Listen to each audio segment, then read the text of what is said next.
All right, hello, welcome to Adventures in Lollygagging. We're back tonight. We're playing more Legendinthemist. We're going to meet Jeremy's new character pretty soon. You guys got to see it. It's pretty awesome. Pretty awesome. What animalkin do you all think Jeremy made for his second character? Melissa, first guess. I'm trying to remember what the options were. I'll say Second guess. He's probably a beaver again. Beaver again? Okay. Kipser, third guess. A boar. A boar. Boar. God damn it! I could have been a boar. Mm-hmm. Right? That's a good. Oh, that would have been awesome. All right, Melissa, fourth guess. Coming back to you. Feline, cat, lion, something.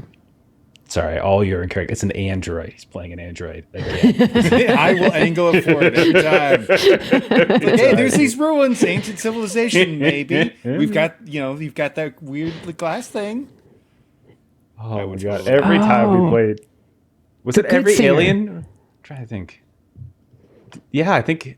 No. There was one time you didn't. There was one time you did. Mama Bear. Yeah. But The even other then, ones that were. was still the artificially created soldier. So still, in a sense, Right. What do you have against nature? Just curious.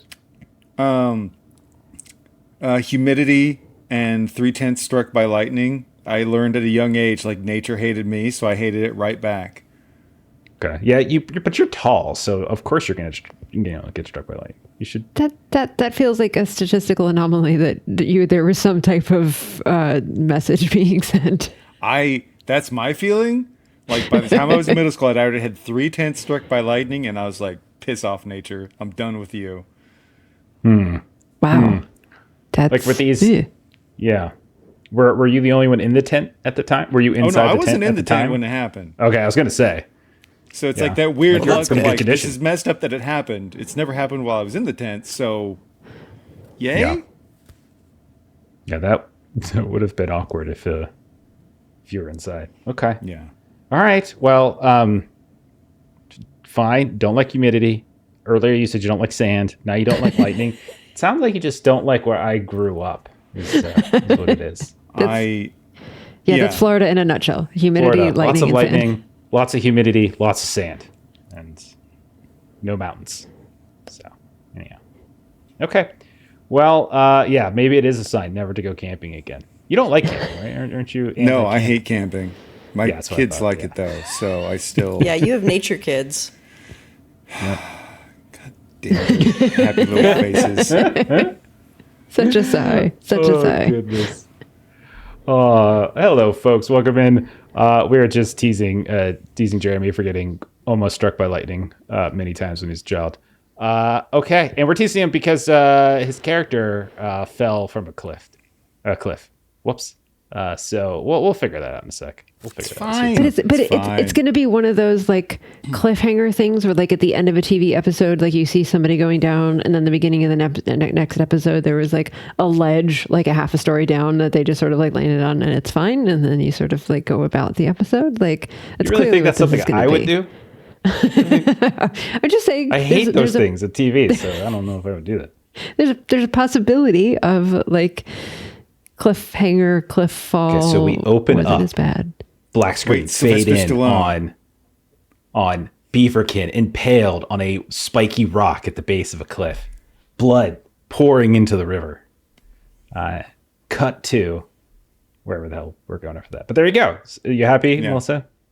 No, It's sad. I was gonna let But him it's- live, but then you called me out on that shit. So now Thank you. there's a way in which this isn't as bad as we're thinking that it is. Silver lining. no, it's pretty bad. It's pretty awful. Pretty terrible. Oh, Yeah. Yeah. well. Anyhow, it'll be fine. It'll be fine. He'll come up with something, and soon enough you'll forget that Snaggletooth ever existed. It's a fact. I mean, No. There's going to be a teenager that was just about to turn the corner and is going to go back to a breaks life his of fall. petty crime. The guy's just going fishing, and all of a sudden, killed by a falling beaver. that would be the worst death possible. Is if Snaggletooth somehow took out an innocent kid on his way down. Oh no. Classic Snaggletooth. Insulting. Jesus Christ. But if it means I get to play an android, I'm cool with it. I mean, I have my priorities. Yep. I guess that's next game. The Alien Evolved Edition. Is that what we're doing next? Yeah. All right. We ready to go? We good? Yeah. Oh yeah. Last time around, Kick, you fled town. You because of the implication of what was going on with the acolytes of Twilight Choir, etc. Yeah. You dodged a few of them on your way out, but you managed to get out of town. You headed west first, and you veered southward. We saw you crossing over that rope bridge that you all had crossed earlier in our campaign. You went to the Ghost Meadow. When you got there, you realized there was even more damage when you were last here. There was a bunch of shambling creatures that were in greater number than before, but you were fast enough and strong enough to kind of get past them without them pulling you down to the ground. You were hoping to find Auntie Eldrin to see if she had returned from her trip, but when you got over there, you realized her cottage was still sunken beneath the earth and she wasn't anywhere to be found. You decided to spend the night in a tree and talk to birds and hope that one of them listened to your commands. And I bribed the birds. You did bribe them. Definitely understand me. Totally did. Absolutely. It was definitely one. It was yep. Let's see. And then meanwhile, back in Isvig, to cover Kick's escape, you all kind of helped here and there. So Lloyd, you kind of lingered in town a bit, tried to throw off the scent. Lloyd, you even spent a little time. I know this is shocking. This is probably the most shocking part of the entire episode. Is that, Lloyd, you actually spent time working in the Candlemaker shop with your uncle, which was fascinating. He continues to let slip more and more details about the fate of your parents, little things here and there about, what happened to them. One particular thing he mentioned is that he needed amber as a special ingredient to make the candle that he can then use that he claims to use to communicate with them. And that at some point Snaggletooth had a big chunk of that back from Tor Hollow. Eventually, Morgan, you took Nesta, who is like your chaperone at this point, to Old Morth's to try to get her drunk, but she was basically nursing her drinks for a bit, and you had to take some more drastic action, so you caused a tavern brawl, you slipped out in the chaos, and then both you and Lloyd reunited over at Kick's smithing cart, and you tried to sneak out of town. But right as you were trying to get away, right as you were about to just be scot-free, you heard your name called, Morgan, and you looked back and you saw there was the constable, Fenric Bell, calling out to you, saying he wants to talk to you, and kind of coming in your direction. Snaggletooth, you left before that because you promised Nesta that you were going to ask around the various farms and homesteaders in the area, see if they had seen Kick. And you found one who did. Stonemaster Smythe, who we learn is the twin brother of Dockmaster Smythe, he saw Kick heading south out of the area. He seemed to be she seemed to be keeping away from folks. He said, you promised that you would do some matchmaking. See, this is the reason why you fell off the cliff, is right here. Like, this was karma. This is immediate karma. And then you immediately tried to follow, right? Night fell. You ran into that rope bridge, but you're behind Kick. You made camp on the eastern side. Then you start cooking dinner and trying to sleep, and you heard some wings overhead. And then moments later, this very large flying serpent landed and attacked you. You bought some time. You distracted a little bit with some food. You tried to race away. You tried to climb down a cliff and look for a hiding place, but you slipped. The creature snapped down at you like a viper. You lost your grip, and you fell. And the last thing we saw was Snaggletooth falling. And we open up, and we see Snaggletooth suddenly smashing against the ground. Somewhere along the rocky shore, if you all look at our map, so there's like a small river, a narrow river that that connects the lake to the mountains. It's not a particularly deep river, but we see when Snaggletooth falls, he lands in some of the shallows, and we hear this like sickening thud as he hits. All of your breath escapes you immediately, Snaggletooth, upon falling. Your eyes kind of almost feel like they're going to pop out of your skull for a moment. Your vision goes kind of dark. You feel just pain radiating entirely over you. You start to have these little moments where like your life flashes before your eyes a bit. You start seeing things. You feel like the icy cold water lapping up over top of you. What are some of the things, some of the flashes that you see going through your mind as you lay here possibly dying? I mean, especially if the water is lapping there, like probably a big moment early in his life is the whole reason he's Snaggletooth is like the storm that had got him washed away from his family and had him crash up against the rocks and end up in the town here to begin with. There's probably that. There's probably like a little montage of him like awkwardly getting help from people in town, eventually setting his own place up. But ultimately, probably a lot of it, for as much as he's maybe complained about his family, like coming in and like just running over everything, most of the memories that are there are family and then also the friends. You know, maybe as there's you're like laying going there to the hedge. As you're laying there, as you're like you start to lose feeling in your extremities. Like you heard a sickening crunch. You try to move around a bit, you can't. Eyes, again, everything's dark. You don't hear the sounds of the creature coming down to fetch you, but you definitely start to go numb everywhere. Part of it might be the fall. Part of it might be the fact that you're in these shallow waters. And it's just coldness and coldness. This cold wind sweeps over top of you. You see images of your mother. You see images of your cousins. You see images of your friends, the henge, these various places that you've seen throughout your life, your farm.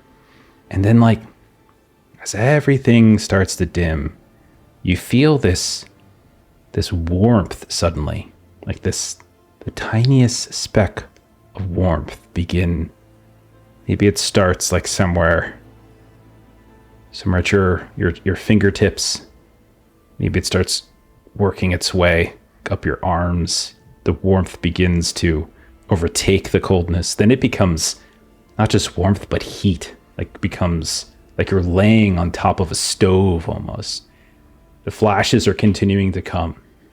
But each time now, when you try to focus on the image of your mother or your family, someone in one of those flashes just looks a little bit different than before.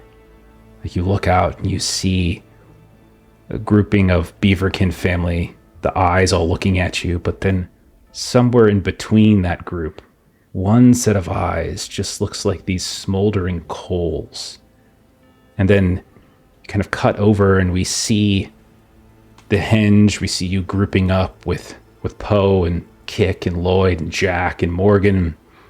And like as they all kind of turn to look, almost like greet you, you see like Lloyd's face looks a little different. His eyes kind of shimmering this different color. We see you maybe recalling walking down a path, maybe just recently collecting the weed that you gave over to the elves. And we see the two elves, we see your cousin Jimbo. And we see as Jimbo like turns and hauls this weed up into the back of that marrow elk, his eyes are just smoldering, and you watch as the weed just turns to smoke. And we're going to cut from there. And we're going to go back to Morgan and Lloyd. Morgan and Lloyd were back in Isvig. You've tried to work your way to the south side of town. There's still people out in the street. You've been trying to keep out of sight of the Blessed Singer, but you don't actually see where the Blessed Singer is. It's not perched atop the building, the civic building that you've seen before, the Longhouse. So you're not really sure where it is. But before you're able to slip down that last alleyway, which would take you free and clear of the town square, you hear, hold on, wait a second. Morgan Tyner, you turn right around this instant. And you see coming towards you is Fenric Bell. Both of you know this person. Young, they are the constable, clean-shaven, kind of younger for the position that he holds, because he holds something of a like law enforcement kind of position here, right? And usually a fairly quiet person. And one of the only people in town who actively carries some kind of weapon, but it's really just a big cudgel that he hangs from his belt. But he's now you come, don't you run away from me. You come right over here. I see you. And you just hear him calling out, Morgan Tyner, Lloyd Grover. Oi, And, boyo, just with the volume. Just you know how these things go. It's just Timmy's running his mouth, and we've got to set the record straight when he just goes off with the things. Just No, not this time. I heard a different story. No, I heard that you intentionally caused a fight out there. You were poking around. You got right in the face of old. What the hell's his name? Is it Timmy? Yeah, of the town crier there, the newsboy. The two of you and your whole little gang. You go back all this time, always picking on him. He says, "I've got several witnesses that says you threw the first punch."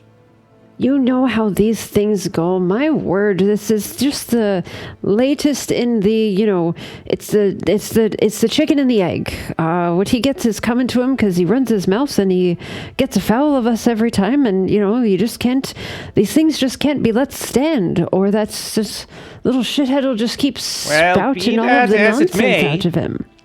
Be that as it may, you are the senior of the two. You should be you should be more mature than him. And then second of all, you can't be making such a fool out of us in front of our guests here. Okay, it's bad enough that they think we're some sort of a provincial nincompoops out here in the wilds. We can't be suddenly throwing fists at every sign of the slightest bit of an insult. No, the mayor's not going to have it. If they see us walking around holding our tongue, they are not getting they don't like being lied to, and seeing us and Timmy. Enough of this. You're just wasting my time. This is what you're wasting my time. You're coming with me. You're going to talk to the mayor. You're going to apologize to Timmy, and you're going to apologize to our guests, and you're going to insist that this is not our normal course of business. That we're better than this. We're not violent. Nothing like that. Now, come on, come along. But it's not, and we are. But we don't have time for this, Morgan. We don't. You are absolutely right. Can you let up on a warning, please? We got something to be. Oh, let me see how many warnings I've given. Oh, that's about 40 or 50. No, I don't think I'm just going to do a warning this time. No. I think an apology is in order. You know what? You are absolutely right. As you guys are talking, you do notice that there are some Twilight Choir people that are kind of looking around, and you can see one of them on the far side of the choir, on the far side of the square, kind of points in your direction. Okay. Can I, and this is kind of making something up, but can I, because of drinking buddies, can I say that I know something that this Fenric would not like to be said out loud in front of the choir folks, that I would like to kind of go towards him and just say, if you don't let me get out this instant, what you're going to have them hear is about your particular indiscretions, whatever this thing might be. And so I would like to do a roll to basically tell him to shut the hell up, or they're going to hear about him, and he's not going to like that. Absolutely. Put together a pool to blackmail the constable. Okay. I've got drinking buddies, so that's sort of my way in, that I know sort of this rumor thing about him. You've heard rumors? Okay. Man, I'm trying to stretch anything else that I might have. I mean, maybe Tavern Brawler, that like he knows I'm good for it. Like he knows that all. Okay, yeah. No. Like I was. You used it. You've used it for literal fisticuffs, so I don't think it's fair to now use it this way too. That's fine. I think it's just drinking buddies. Okay. Do you want to burn it? Yeah. Okay. All right. So you're gonna get 3 power, but you won't be able to use it for a little while. Okay.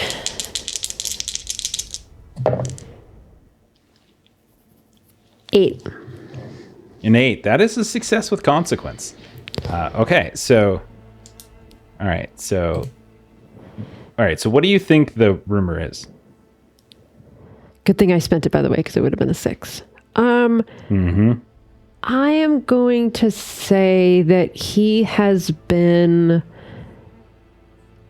like hosing some kind of trader or the general store guy or something where like he's getting like a discount that he shouldn't be getting, and like he's like unduly using his like title to like underpay people for things. Okay, that's the rumor that you... Why would you go and say a thing like that? I don't have to say the thing if you just let us go about our merry way. You know darn well that my brother's sick, and that he can't do his task around town, and that means that some other folks are trying to pitch in to help us out, make ends meet.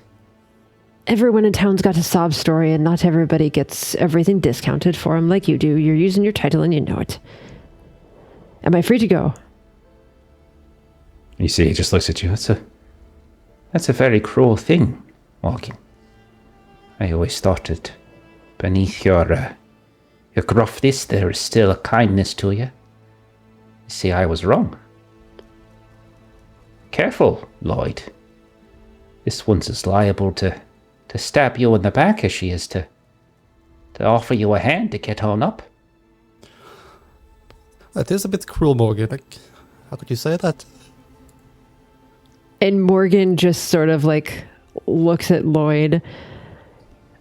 I ask again, am I free to go? Oh, you're apparently free to do whatever you want. The whole world seems to revolve around what Morgan needs, does, and thinks is right and wrong.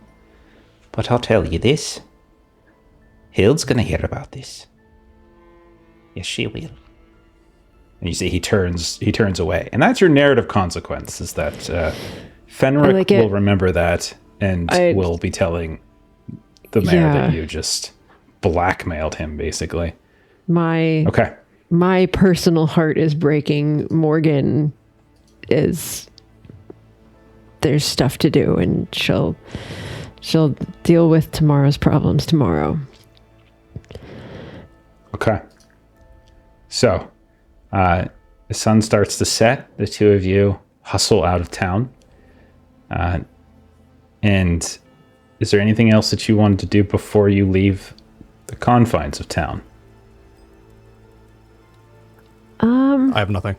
Yeah, I don't think there was anything we needed to do. And I think we talked maybe off air that like Snaggle and I probably have like a place that we would meet up if we were kind of away from town, and that's where we were going to try to head. Okay. So like just a meetup spot, like his house or like his home? Or? Not his farm. I think that's what we were kind of talking about, was like probably not his farm, but probably somewhere more kind of toward the henge would be somewhere where like when we were about to go do something. It wouldn't be the henge. If you look on a map, the henge is in the complete opposite direction. Aren't you guys going south? Sorry. Yeah, Ghost it was the Ghost Meadow. Yeah, sorry. Yeah, I misspoke. That's where you. Are you sure that's where you would meet? Because the Ghost Meadow is like a full day away. Like it's not particularly close to town.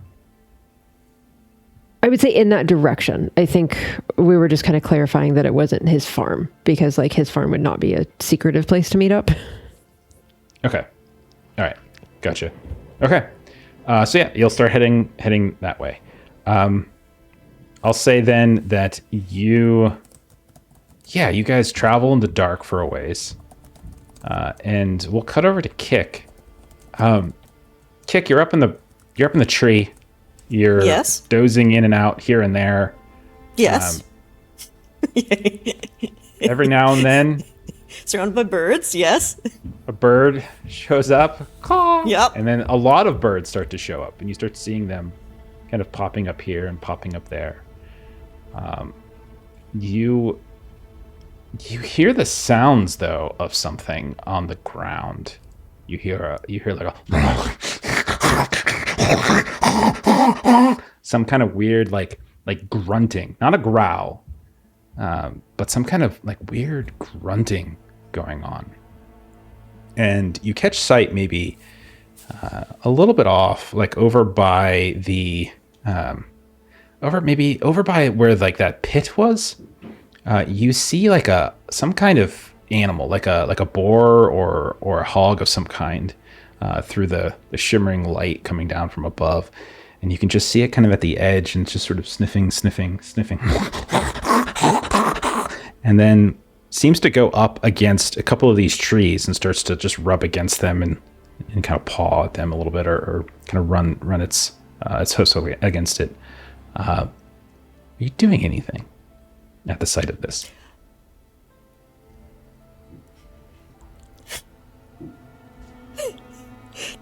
Does Keck think that in any sense of the word, Auntie Eldrin could also use the boar to communicate?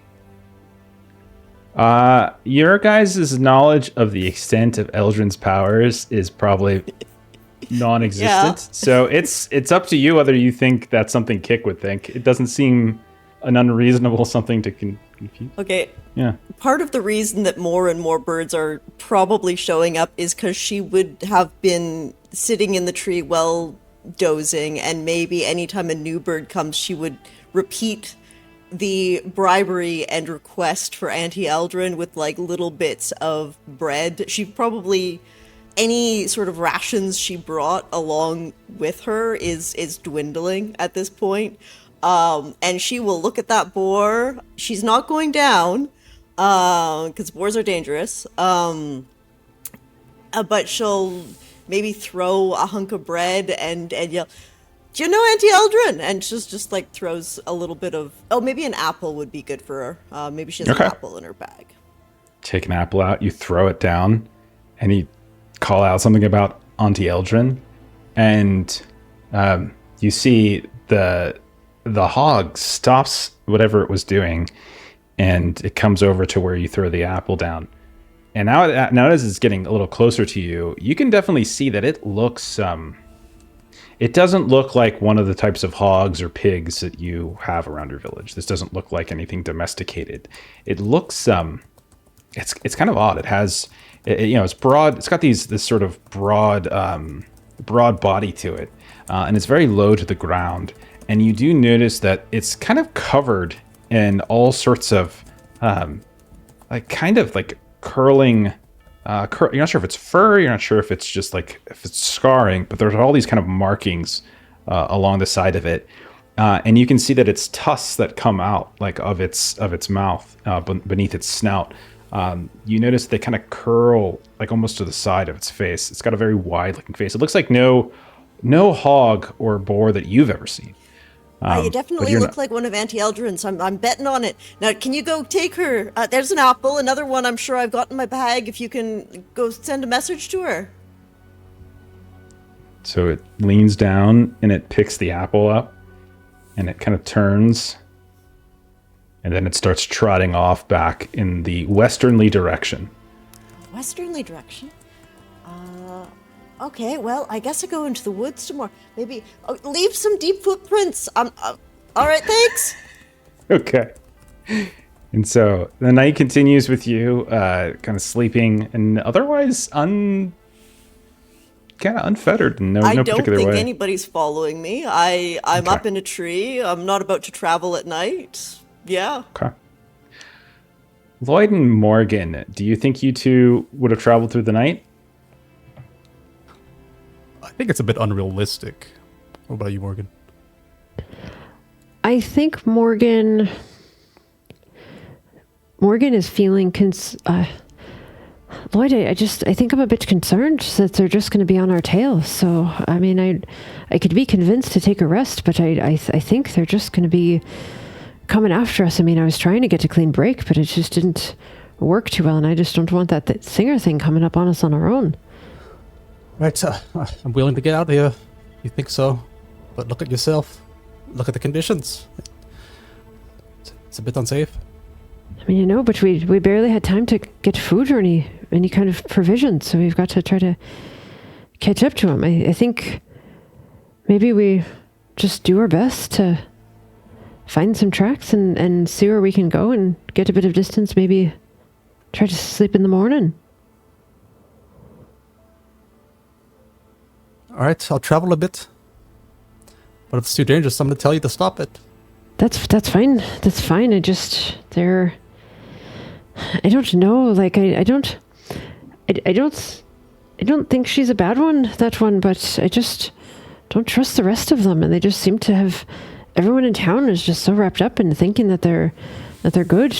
They're here for good reasons, but they're so just, I don't know that they have our best interest in mind, and I mean, I'm worried about the things that she says about if we're alone, we could turn bad and turn on all of our friends and hurt them, and I wouldn't want that to happen, but I don't know. I just don't know what to think.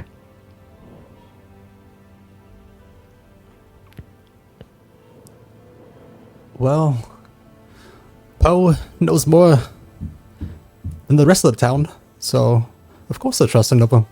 I do think that's true, and he isn't.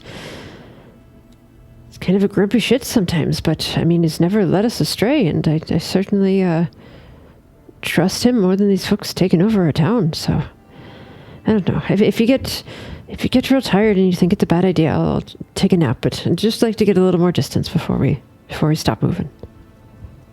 All right, then I'm ready. Okay. So if the two of you push to the night, go ahead and take the exhausted condition, we'll say, as you don't really get any good night's sleep. But by dawn, you make it to the rope bridge. And you notice, this is, again, you all know this is the main way across to the ghost metal. And the bridge is intact, but without really even needing any particular kind of roll, you do see that there is a lot of debris. You see like someone's tent has been torn up. You see like foodstuffs on the ground. You see a fire. Someone had a campfire here at some point. All of this stuff is kind of scattered about in the ground here. And I would say there's probably something amongst all of it that is recognizable as Snaggletooth's, maybe a pack or something like that. Oh no. No. And so Morgan's just going to start looking for tracks, looking around. Lloyd, that has to have been Snaggle. What happened to him? Yeah, I recognize it. Must be around. Hey, Snaggle. You here, buddy? Call it out, and you look. Nothing immediately. If the two of you would like to put together some kind of pool, and you can do this jointly if you wanted to try to combine tags, to sort of search the area and see if there's anything you can discover, you certainly could do that. I've got my curious and pointing out peculiarities. Okay. Yeah, I accidentally closed our team tags. I was trying to think if there was something from there that we could pull up. You still have push limits, which might be good. Teammates, and that would be about it.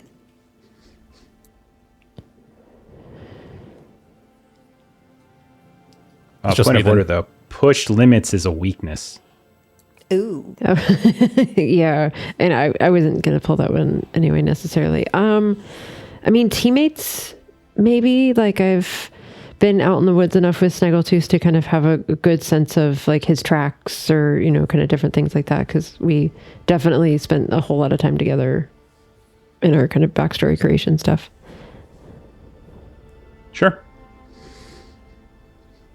Okay, I'll take those 3, and then I'll even use my own weakness of overlooking danger here. Okay, that's a -1, just so you know. Okay. But it'll let me tick the theme book on it. Gotcha.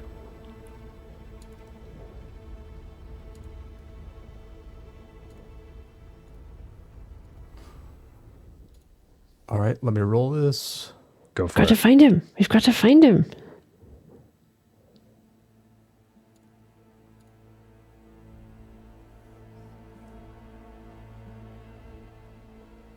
All right.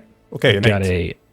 a 8. It's a mixed hit. Okay, so a couple of things you notice are, okay, So you notice that it's not just that there's like a lot of debris around here. You notice tracks, like these large like rivets in the ground that suggest something like slithered through here in some ways. You see like maybe a claw mark or two as well. And you notice probably a handful of like, do you wear boots, Snaggletooth? You think? I don't think so. I think the overalls themselves are just kind of to fit in. So you're just barefoot beaver feet? Yeah, barefoot, like Anyone if know somebody what gave him boots beaver as a feet gift, look he like? might wear them, but outside of that, no. Okay. Little paws. Little Yeah. paws, yeah. So you see paw prints that match what you remember Snaggletooth's size to be moving in the direction of not the rope bridge but the cliff, and they go right up to the edge. And you notice that like that slithering kind of claw movement that seems to be dragging something large across the ground is following it, and it all comes right to the edge of the cliff. It's unmistakable. These are his feet here. But there's No. a creature foul. No, that's going towards the cliff, though. He No. went over. You can't see No. anything. It's pitch black. Well, Snaggle. it's dawn now. It's dawn now. Oh. So you guys pushed through the night, got here by dawn. So you do have some light. It's about 100 feet down or so. You know that there's a river below. There's not a whole, like it's kind of foggy maybe at this time of year and this time of day. So it's not not the best look to it. You get kind of maybe a little moment of vertigo looking down it. But as like the fog kind of rolls through a bit, you do see something colorful below. Like you can see down there, you can't make it out exactly what it is, but something it's not like gray, it's not green, it's not, the blue waters. Maybe it's some kind of like flourish of like yellow or red or something like that. That does look a little odd. And you do notice maybe a little tuft of like fur or piece of torn cloth on some of the rocks below. Like there's a lot of evidence here to suggest that Snaggletooth went over the cliff. I don't have any rope left, Lloyd. But we've got to get down, and we've got to see if he's okay down there. Snaggle. She's sort of like trying to yell down. There might be a way down. Let's look for one. Okay, I will say that you could probably find one down, but I'll say all it will really do is just delay your day. You know that if you started to backtrack a little bit up the cliff, you might be able to find like a sort of a path down, like a switchback or something. And eventually, we'll say after maybe an hour or so, you venture northwards. You start going down this little switchback path. You find yourselves on the shore of a mild river. It's not rushing or anything like that. You can see that it opens up to the lake even further north. And then to the south, it seems to kind of go into the mountains, or come from the mountains, I should say. And as you're walking along the shore, you see laying in like the rocky shoals, like these cold, shallow section of the river, you see there is Snaggletooth. His back is kind of contorted awkwardly. His legs are a little bit twisted. Like there's a boulder that's kind of up beneath his shoulder blades, and it looks it certainly looks like he's twisted. But it is definitely Snaggletooth. Morgan's gonna take off running. Snaggletooth. What are you doing going off the cliff there? You've got to be okay. Come on there. You've got to be okay. And she kind of comes up and she's just kind of like patting his face a bit, seeing if she can kind of get him to rouse. Snaggle. Are you alive All right, there? Snaggletooth. You're going to make a mitigation roll. This is a long delayed Okay. mitigation roll. Yeah, Okay. yeah. So you're mitigating the fall. You're going to see how essentially what state you're in when your eyes come to consciousness. So put together anything that you think, based upon your sheet, that could help you just sort of endure a fall. Yeah, I mean, that's hard to, like, have traits, because you can't really block a fall. Doesn't matter how strong you are. Not helping anybody. Maybe being a beaverkin, like, I could aim for the water. That's a long shot. I don't think I really I got think much country control. strong. Yeah, that's what I was going to say. Like Country strong. being strong Like, helps maybe you try to with the grab fall. something on the way down to slow it. Yeah, Okay. and I think block a blow is totally fine. There's no reason you Okay. can't use that. Well, in that case, I'll do those two. Give me a +2. Nice. And yeah. Okay. And you don't forget, you can always burn one if you wanted to before you roll. That's another option. If I that was a didn't. thought. So I didn't call it. That's Okay. fair. And so I rolled a 5, and then I've got the +2 for a 7. A 7 total. Okay. So with mitigation, when you Yeah. so you've got a success, but it's a 7. I'm just double checking something really fast. When you mitigate and you have like a medium thing, where'd I put it? Does this thing have like a power level over me though, for the like size the fall? Like, not to narc on myself, but I remember last time you mentioning that it would be considered like a higher might or something. Yeah. I just decided to increase the effect okay. that you would have gotten, as opposed to like kind of changing your. Yeah, it's a reaction. Okay, so on a 7 to 9, you can only spend power to lessen consequences. So you can't like remove it entirely. Okay, so you can spend the 2 power that you generated in that to reduce would have been a broken back 5. God. Which would have effectively killed you, or close enough, to a broken, I'll say a, fractured ribs 3 or something like that. Whew, okay. Oh my. Snaggle? Come on. I'll You add can that open your later eyes. so I'm not freezing it out. Mm-hmm. Sorry. And you hear a voice calling your name as your eyes kind of start to open a bit. Morgan, I think I messed up. I made a huge mistake.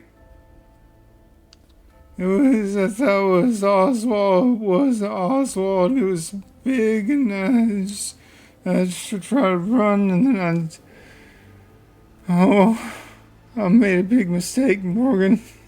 You're not supposed to go dancing with the thing so close to the cliff. Oh, it wasn't dancing. I was trying real hard to run, but I got little bitty legs, and it's got big wings. You're lucky to be alive. I don't feel that lucky, if I'm being honest, but I guess Can you you're move at all? right. I don't think this thing's supposed to be poking that way. Oi, that's mighty gross looking right there. But I was so afraid you weren't gonna open your eyes, and wasn't gonna get to talk to you again or do any more adventure with you. So I'm right pleased that you can speak, and let's see about maybe getting you sitting upright. Ooh, sitting up sounds painful. Well, I mean, you could just stay here, but I don't want to get the. Oh dear, Okay, I'm doing it. Lloyd, you get his right side, and I'll get his left side, and we'll do it on 3, eh? I hear it cracking. Just 1, and a 2, and a 3. Great. Okay, that's great. Thank you. Right there, and Morgan's just kind of trying to feel around and see, and then sort of, I'm assuming, feels like, oh, nope, that's not supposed to be there. Nope, that's not supposed to be quite like that. Plenty of cuts, a huge bruise, and a lot of sensitivity. Like, he's definitely got at least a couple broken ribs, you would think. I think I'm gonna just go find a hole somewhere over in the cliff and just lay there for a day or two. Well, We should get you home, the healer. Patch you up. can't go back home, Lloyd. We just left there. We've got to go somewhere else, but Lloyd and I traveled all through the night to try to find you, so I'm not opposed to finding a cave in the cliff, perhaps, that we can kind of climb into and take a rest. Oh no, that's a good point. It's not that bad. I just needed to stretch it out a bit. No need to hold you up. We should just get on moving. You're you see lying Keek right out through there? those teeth of yours. Well, you're not supposed to call it out when I do. What'd you say there, Lloyd? Keek, was she with you? Did you see her? I'm guessing no. Snaggletooth, did you see Kick? No. Not at all. And I Morgan will... talked to Smythe, and he gave me a heads up on where he thinks she was heading. Is all turned around because I'm not sure which way up there is the way I was heading. It was, but from the place where I met him, he said she was going that way. And Morgan will... It makes sense, but I really do think we should... We're already exhausted from trying to find you. I do think we should try to... hide. Bottom of the cliff isn't the worst place to hide, I don't think. Take That's a wee bit of true. a nap. That sounds like a good idea. I've heard whenever somebody has a nasty fall and bumps their head, you should always let them take a nap. You know what, Snaggletooth? You always know that's good farmers' medicine strategies. If that's what you say, then we should get you right off to sleep. Maybe. It's a little fuzzy, but it sounds right.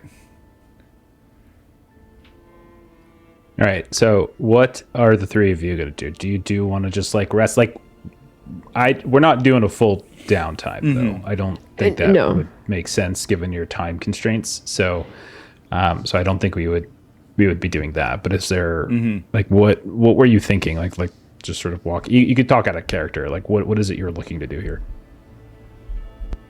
I would say probably just drop the exhausted, like trying to just get a bit of a power nap in, just kind of get ourselves a little back. I think you would need to expend at least I would say 5 or 6 hours, like actually taking a nap, actually resting, eating, that kind of stuff, going through more of a process. I don't think it's like a power nap is going to get rid of it. Got it.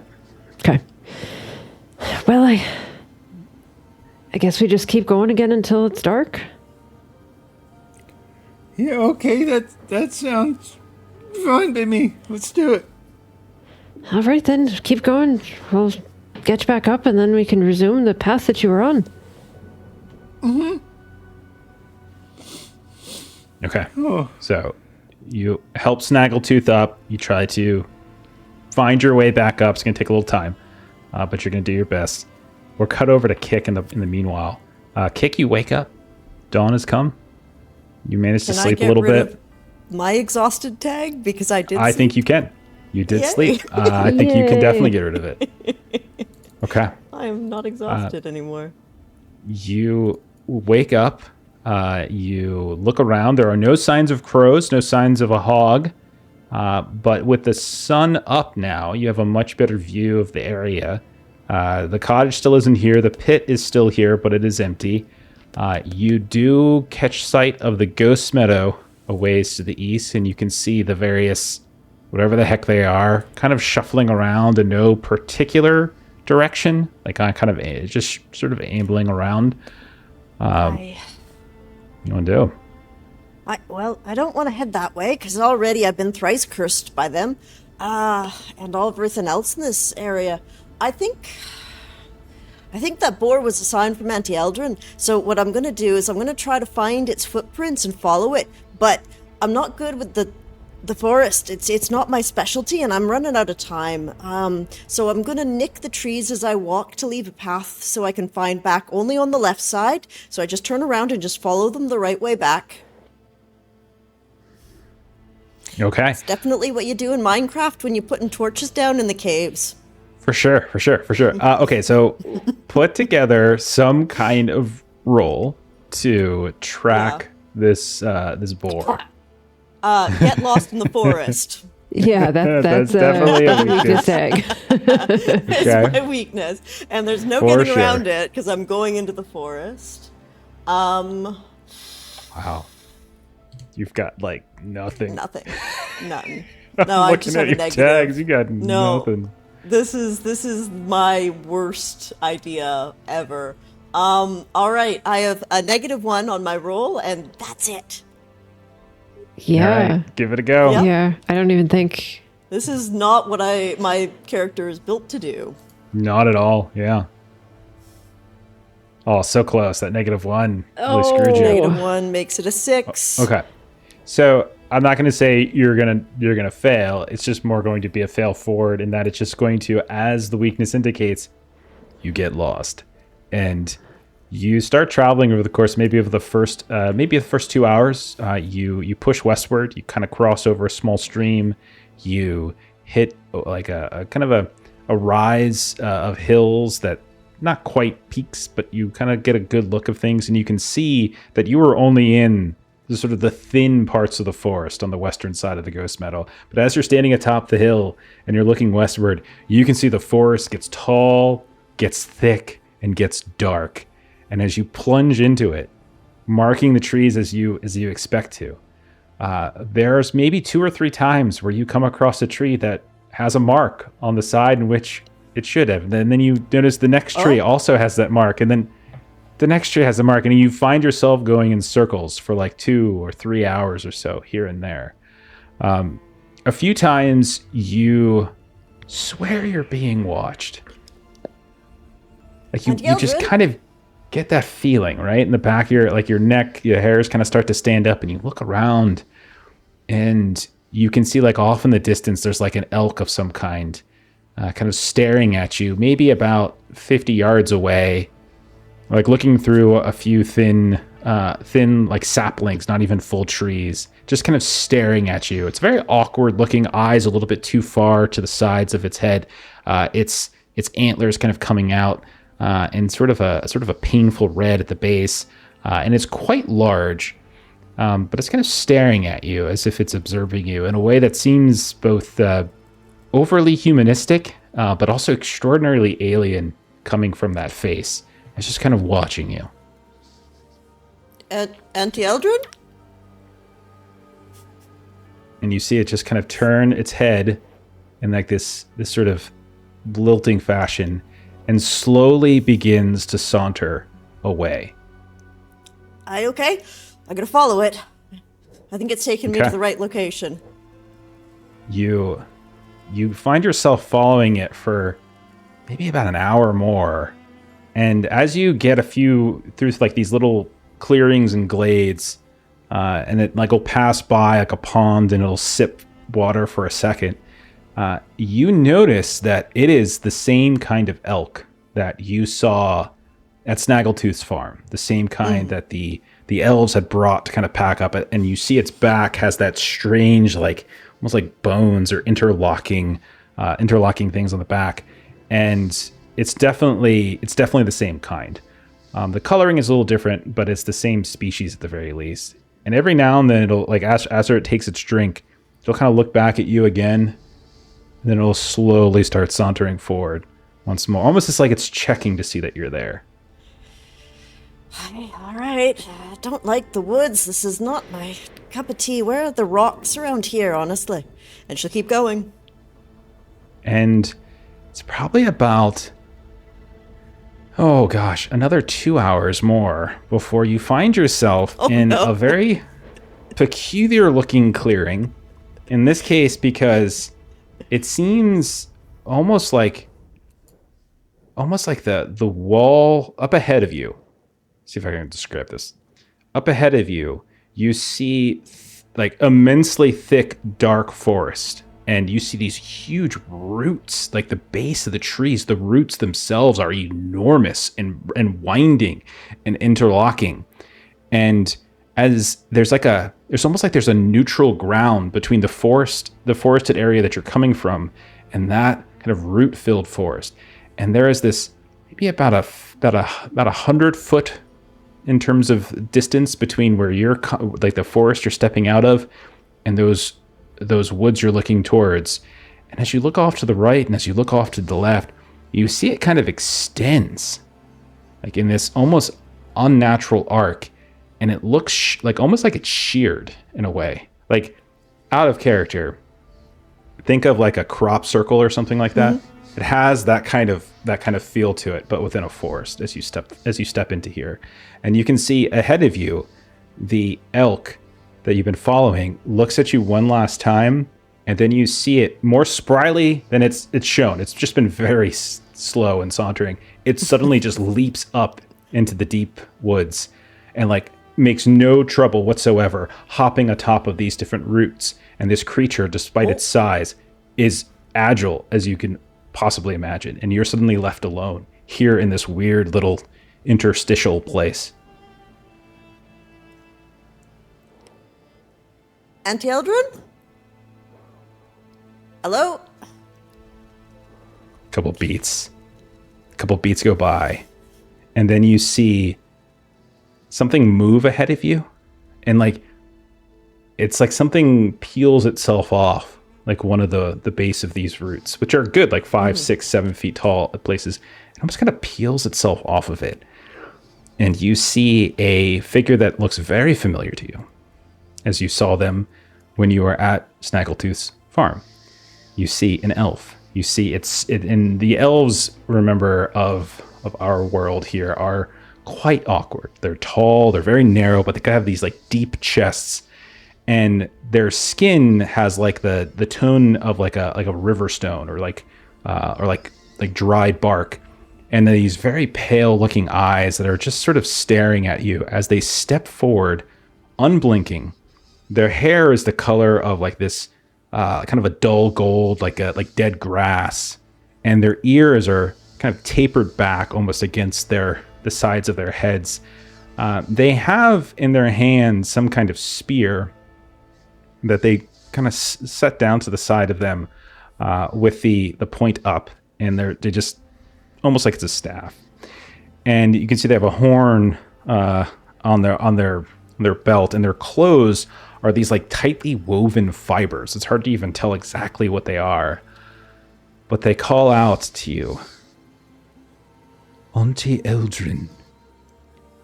What a very curious moniker. Oh, The witch is not here. Oh.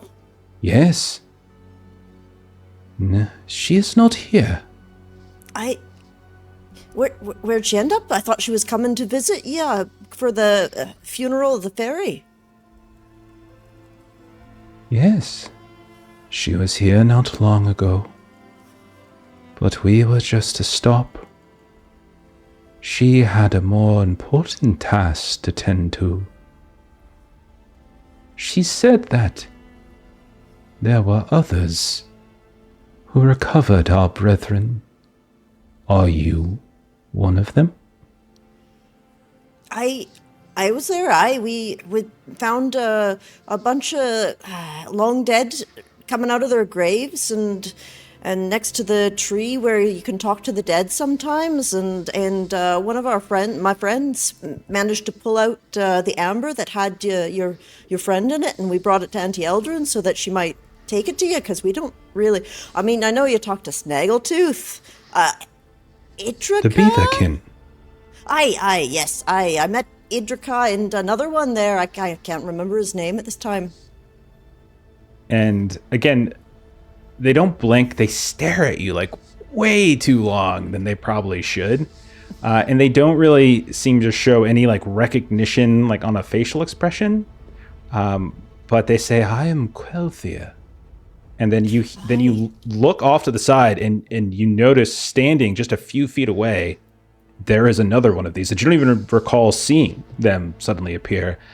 The other one says, and I am Edrica. Yes, you do look familiar. Why have you encroached upon our home? There's something called the Twilight Choir with the Lowland folks that like it. Some sort of church thing. And they come and invaded one of our towns, so they didn't like me because I got a little... And she'll like scratch a little bit at the branding, more so than she'd ever given to anybody else before in terms of information around it. I got there was a fight with a demon in town on the mountains, and it cursed me. And then so we were hiding it, but this Twilight Choir came, and apparently they torture people and are all sorts of bad. So I couldn't stay in town. I was supposed to meet a friend at the henge, but I can't get to the henge because of the lake. So I was hoping Auntie Eldrin might be able to help. You were supposed to meet Eldrin at the henge? Oh, I'm not. Someone called Poe. I'm not sure if you would have ever encountered him. Just a friend. For the first time, the two of them like turn and look at each other, and like this is the first time they've ever kind of make any kind of recognition. Conduire Poe? He's got the little like trinkets and he books and he likes to wander and natter a bit too much, and he's got his friend Jack with him usually. I broke his door a few times. You are friends with Jack? Oh, aye. Jack and I used to go in, because I'm not good at the woods. I've been in here for like 6 hours or something.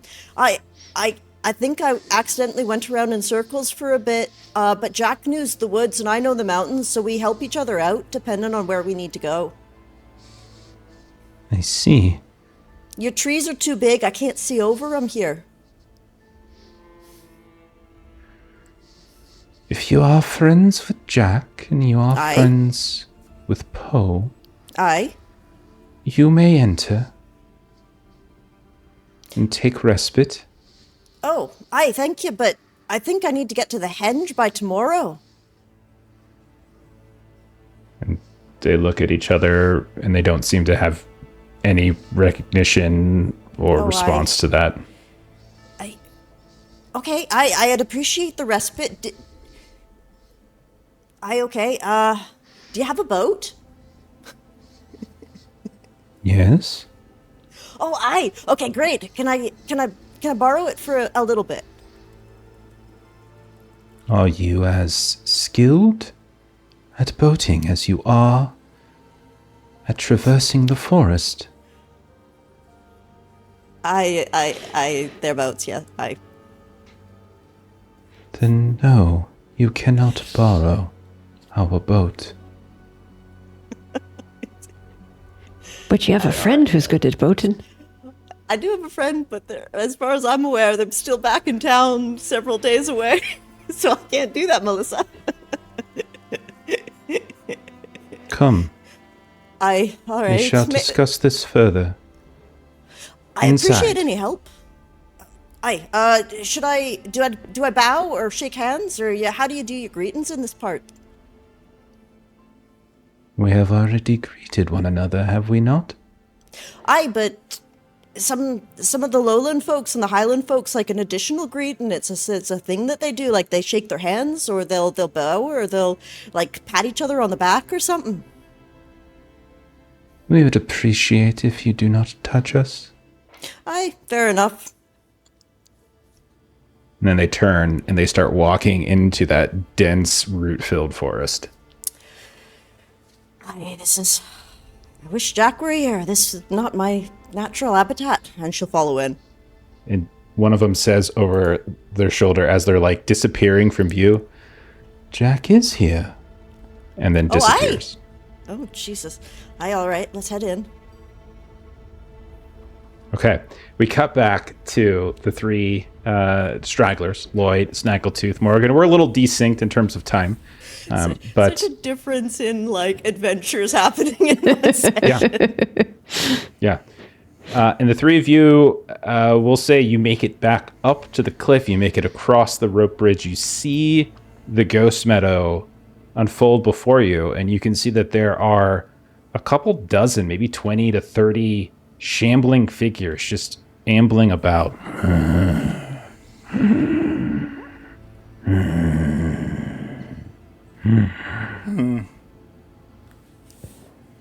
Oh, Those dear. long folk are still about. Could we make it through? Perhaps we take the long way around. They seem to be specific to the grounds here. If we take a wide berth, perhaps we can move. Maybe not. Melissa with the meta knowledge. Oh, there are particulars to the grounds here. Yeah, that's exactly what I told Kick last week. I'm so glad that you. Well, because we saw them earlier when we were around her area, and we're seeing them again now that we're getting closer to that area, right? Sure. What do you want to do? Snaggle, I don't know that you're up for a... Normally, I would just say race you, and we'll get from one side to the other, but I don't think you're much up for a race. I mean, I just need to make about 4 steps to year 1. I mean, push comes to shove, you run and you do what you need to do. They're slow. They can't catch us. I'll distract them. You can just follow my path. You're the fast one. If you think you can get their attention your way and then just run and we'll go the other way, I think that's a good plan. All right, then. Just holler if something happens. Oh, I think you'll know. I think we'll scream right loud. All right, so you're gonna race the across. meadows. Yeah, race across. And boy. I'll try and pull some of them away from them as well. Okay. Sure. Put together a pool. What do you think you're using here? I'll be sprinting for sure, Yeah. and acrobatic agility on top of that. Okay. What about something to lure them? Like, that's definitely good for movement. Do you think there's anything you could do to lure them in some fashion? I don't have I'd anything offer to help with that. like that, but I've got I have coordinated you have something? effort. Maybe I could be tossing rocks or something. Okay. One thing I would say is, like, would the rocks direct them to Lloyd, or would they direct them to you? To me. Yeah. Could I we can use a weakness if that'll help. I have a stretching my luck, if that could apply. Okay. I mean, a weakness is still a -1, but you can check the box and give that a roll if you like. Yeah. Could we maybe do like a pre-roll of like a like with the resourceful, maybe to like try to gather up Sure. some like pine cones or something to try to like load Lloyd up so Yeah. as he's running he can kind of chuck those. Okay. Just peg people while they're running. I like that. Yeah. So yeah, Snaggletooth, lead a resourceful roll and then put together whatever else you want. Okay. And I would say Morgan and Lloyd, if you're helping, each of you can donate a tag if you think there's a tag that is effective in helping collect pine cones and things. I have cheer them on. Rocks. I am Yeah, I can telling them how good of a job they're Okay. doing, keeping up their spirits. Okay. I like I it. can point them out. And I've got Okay. resourceful. Point out peculiarities. Yes. So let's just paint the picture here. This beaverkin with broken ribs and still some burn marks on him, right?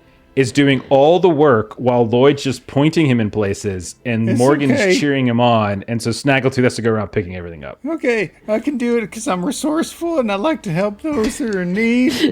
And I do have a heart of gold. So Are you sure, Snaggle? We can do it. You're You the don't look one too in well. need. I got it. I can do it. I'm fine. It says 3 tags for me and then 1 each from them. Yeah, so it sounds like a +5. Yeah. Should I take a penalty for my broken ribs, making it more difficult for me to amble about? I think that's absolutely fair. So you take your worst status. So that's a -3 because you are sitting Yeah. at -3. So that'll take me back down to a +2. But, you know, Okay. All right, Still you reasonable. got this. hell yeah, I do. I rolled an 11. So then that'll take it up to a 13. Oh my gosh. Okay, so there's a complete success. So you're looking at, so you had 2 power. So you can just sort of like create a tag that just says like, satchel of stones or something like that. Like you have a little satchel of stones. You can hand it over to Lloyd as like a equipment item, as a backpack item. If that's okay with you. Does that make sense? Yeah, here you go, buddy. Absolutely. Snaggletooth Good has luck like on your running. you've got perfect like keep the back straight up and down with the legs form going on, so that like like moving with your ribs too much, you just like bend down with the legs, pick it up straight. You got this. There's lots of Okay. deep breaths. You've and, got like, the form. slow- You don't skip leg day. I don't. All right. Lloyd, go ahead and do your roll now, but you can do it now with a +1 from the satchel because you're using, or you can burn it, I should say. You can burn it to get +3 from it. Okay. I'll do my 2 in a 1 use. I won't burn it. Okay, so you're at 3. Okay. All right. Give it a roll.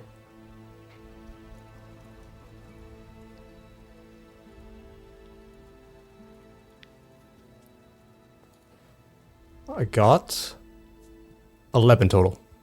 Okay, so Nice. you have 3 power to spend. You could, so we're going to say you're going to get a cross. That's fine. You could create a status that they are like distracted, right? You can give them the distracted 3 so that when Snaggle and Morgan try to move across, they have that to play off of. Yeah, that's perfect. Give it a Okay. distraction. Nice. Okay, so Morgan, Snaggletooth, you guys go ahead, give me rolls to try to sneak across here with Lloyd drawing their attention. There will be a -3 for them, so that would be a +3 for you effectively, helping you out here. We'll see. But I do think Snaggle, your wound, your broken ribs are probably going to affect your Yeah, movement. so- So it does actually is a wash for you. It's a So what wash about for me? I've got exhausted, burned, leg bite, enfeebled. Yeah, take the worst. So you take Enfeebled 3. worst of your statuses. So take your enfeebled, and then I think your exhausted tag would probably come into play too. So you have a -4 on this, Morgan. You're in bad shape. Just so you know, you're in pretty bad shape actually, considering all your statuses and tags. Yeah. I think the only thing that's going to help me other than that 3 is like, and maybe not even this, like I have like sea legs or balance was like a new tag that I picked up. So like, I'm not sure if that Okay. helps, like balance helps with sneaking.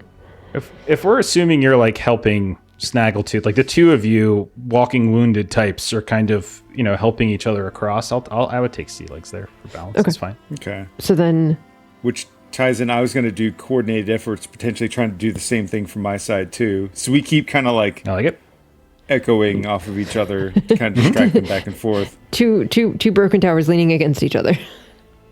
Okay.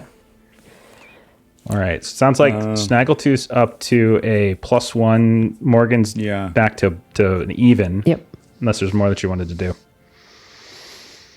Let me see. Not at the moment. Yep, I don't think think. it's I even. think I'll just go with the +1. Okay. All right. Give it a go. 7. Okay. I also ended up with a 7. I rolled a 6 +1 gets me to a 7. Okay. I'm gonna say so. 7's good. It is a sort of a mixed hit, so you're gonna succeed, but also suffer consequence. So you get what you want, which is that you make it across. And I'll say that we'll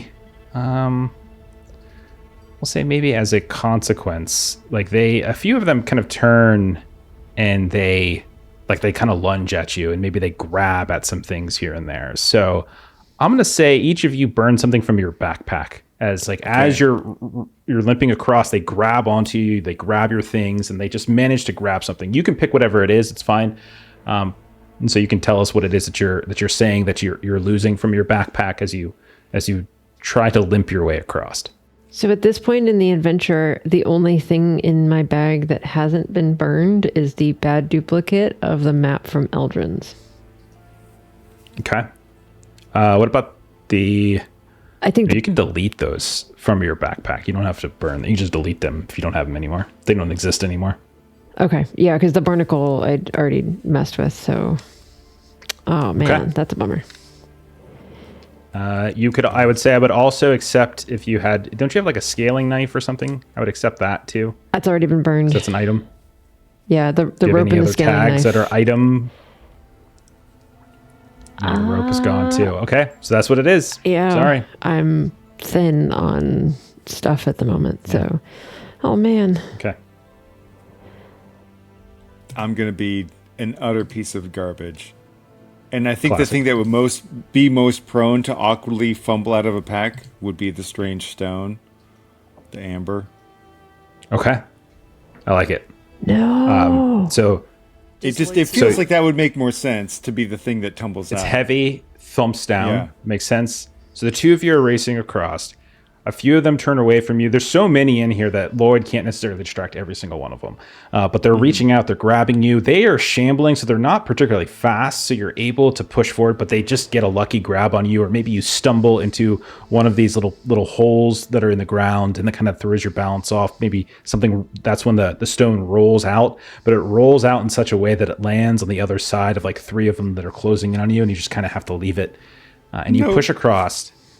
Morgan, you're moving, and one of them grabs your pack and just rips your pack off your shoulder. And you know that there's not much in it, but one of the most important things, you see a little tiny, like you see maybe the rolled up scroll of the map kind of sticking out from underneath the flap, and you see it flop to the ground as they're kind of tearing the bag apart, and stuff is kind of now blowing around in the wind.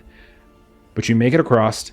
Lloyd, you had already kind of lured them away. I'm not going to make you re-roll. You managed to very nimbly catch up.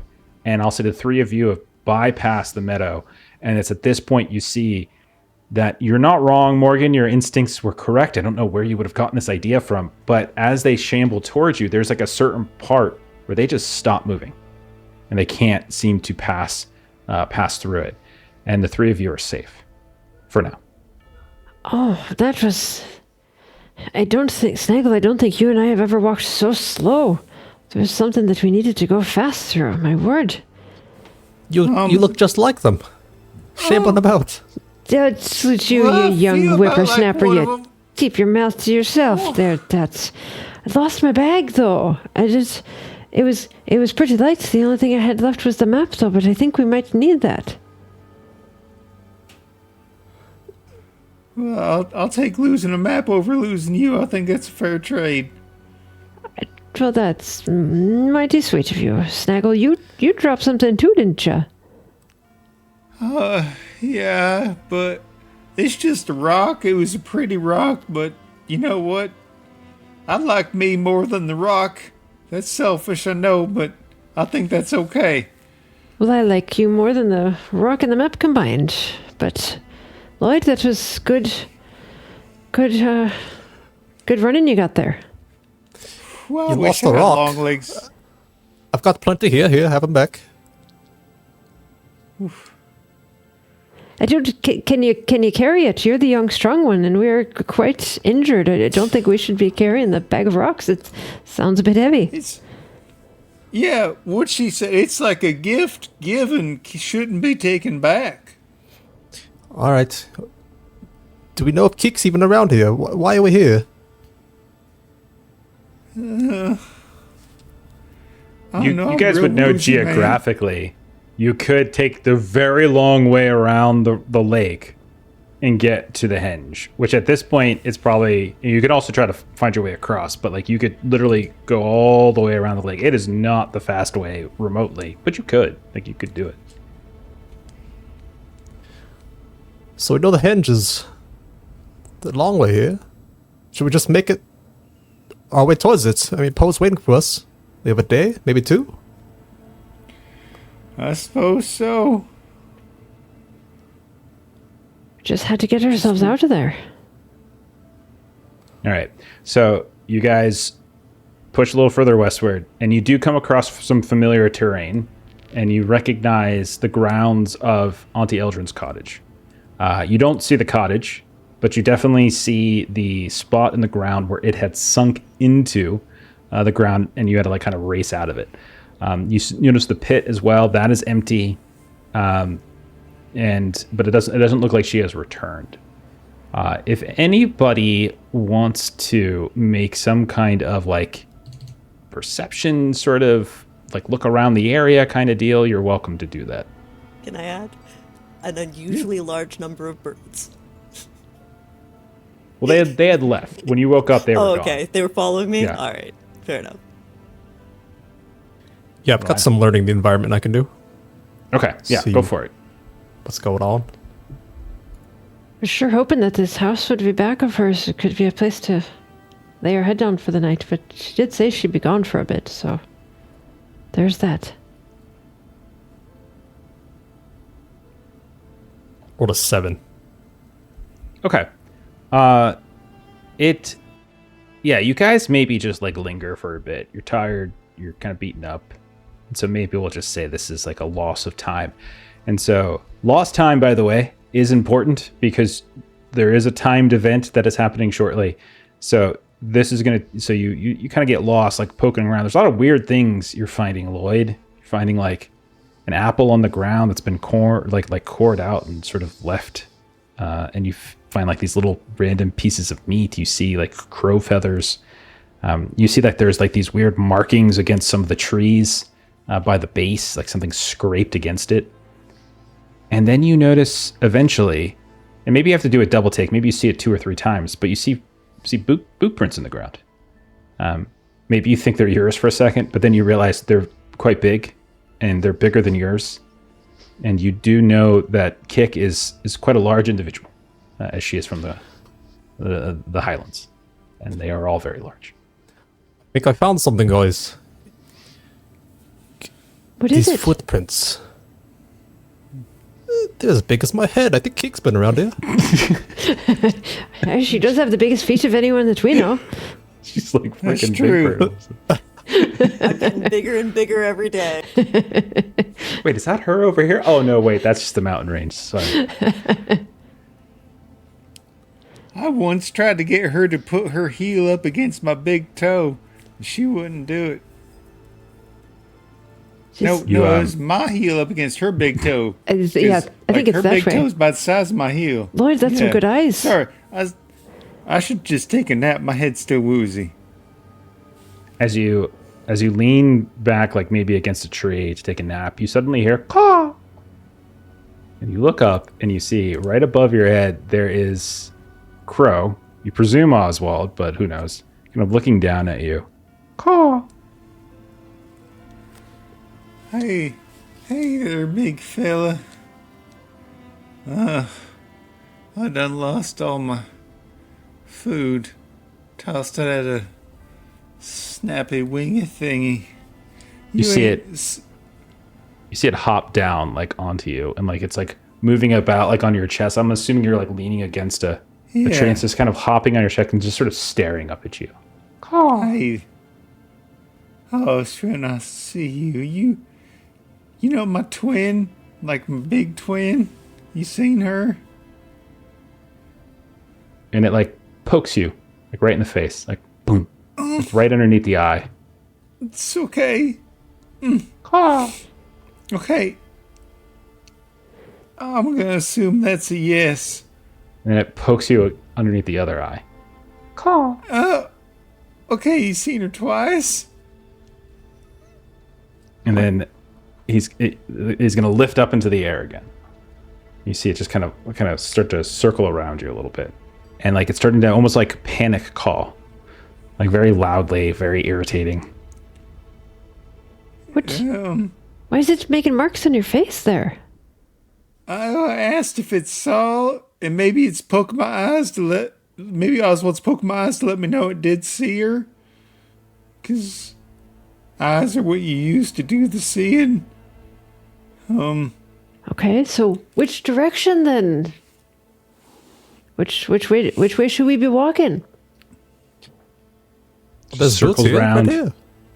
Circling around over top of Snaggletooth, just like kind of cawing, and then you see it like dive bomb him at one point, and just kind of scrapes across the top of his head. Oh, I'm sorry. I didn't have any food left over. I threw it all at the thing, and then I went off the cliff. I'm sorry, Oswald. I got nothing for you. Kind I'm of a leaps bad up and it's just like friend. scratching around on his hair and like kind of poking around him here and there. Ow! Is that even Oswald? Snaggle, you're being attacked. We should get out of here. Oh, I guess that's what this is. This is me being attacked. I don't think we have. I lost my bag. I don't have any food either. So maybe if we start walking that way, and then if it flies with us, then we think we're going in the right direction, and if it flies the other way, takes it'll off, change. and it just flies away. Yeah, it's just gonna fly away. You see, it just flies off into the forest now. That means we should be. Dug into my scalp real deep. If it was trying to send a message, I don't know what it was. Should we go walking that way? I guess so. He was telling me I'm not a good friend no more.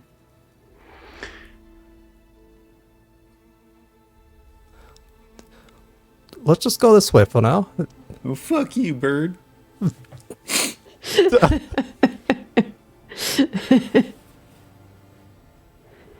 Don't need him no how anyways. Morgan wants to look at Snaggletooth and just see like what kind of markings got left on him with this bird packing. Couple scratches, couple pokes. Nothing too serious, like nothing crazy. Like his hair is like the tufts of fur on the top of his and the back of his head are kind of a little bit messed up. But considering what he had from the fall, Sure. it's nothing.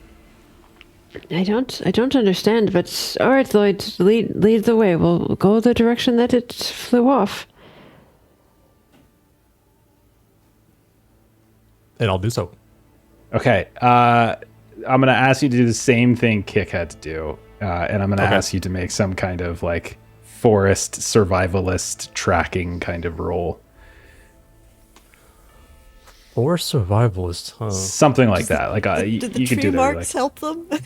Oh, that's a good point. Yeah. I mean, you went in Yeah. circles so much. I left a wonder, trail. like what? I know, I got lost. It is in circles, but when you hit a crossroad of a bunch of notches together, I think you can figure it out. I've got my usual learning environments of this place and curious. Best I got. All right, man. Give it a rip. Can I use Kick's markings, or is that not decided? I do think she ended up failing that roll, so okay. and went around a Yeah, no circle. So problem. I don't know that would help you. Gotcha. Yeah. In fact, if you follow them, that might be a weakness tag. You guys might die of dysentery or something. In the time it takes you. All right, a 9. That's pretty good. Yay! Okay. Mine is pretty good. And again, the only negative consequence is just time. I think it's just really just time at this point. Things are just taking longer and longer, and you're losing yet another day.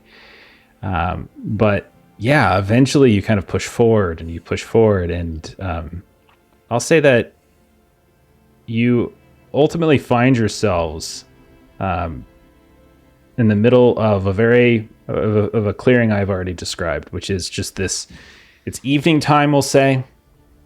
Sun's already going down at this point because of all the things that you've tried to do today, the travel that you've done, and all of you are probably getting tired. And you notice like this strange like sheer, like as if something just kind of cut through the forest itself. Like there's not even a ton of overgrowth. It's just this sheared clearing that seems to arc to the left and to the right, curves around. And it's about 100 feet in terms of like its, kind of its length, or its depth, or whatever the hell that would be. But on the other side of this clearing, you can see the forest changes. Like the dynamic of it is different. There are these dark, sprawling trees, gnarled and twisted. You can see there's roots that are kind of erupting up out of the ground that are as big as some of the like saplings and rocks that you've seen, and you notice that there is like a reflecting, there's like two small orbs like in the darkness up ahead that are lit, and they're like looking or like pointing in your direction, and you see them slowly like coming to the edge of this forest, and you can see a top, and it's a very tall, it looks like first of all, it looks like an extraordinarily tall figure. It's like this giant is like trotting towards you. But then as the contours emerge, you can see that there is this massive elk, and then there is a figure riding atop it. And Snaggletooth, you would recognize this person. They are one of the elves that came to your farm. This is Quelthair. Kind of like the sort of the golden colored or the dull gold colored hair. And you hear them speak up, and they say, "Ho there, Beaverkin. You are injured, I see." It's been a doozy of a day. Qualthier, wasn't it? That is correct. It's nice to see you again. I hope you had a chance to get yourself a sip of that pumpkin liqueur. You ain't by chance seeing my twin, and by twin I mean like about 6.5 foot tall lady with the medal ornery of the one. Lincoln. Yeah. Who has great anger. She is within. Oh, that's such good news. Oh. I can't tell you how happy I am to hear you say that or to see you again. Figured probably wouldn't see you again, but we did, and that's great. It You is know him, not yet. Snaggle. What are you? I am Quelthia. What are you? I am Lloyd. Well met, Lloyd. Could you help him? He's quite injured. I'm fine. He's not fine. He's not, his midsection's not supposed to be shaped like that. It's okay. Morgan's got the worst of it. He took a fall off a cliff. It's surprised he's still even breathing and walking. It was just a little tumble. No worries. Your kind is quite fragile. And you survived a fall. You must be very mighty indeed. I'm what they would call a spiritual giant. It's country But strong, we as they have say. seen spiritual giants before. You look nothing like them. I didn't even know that was a real thing. Now I'm kind of scared. You should be.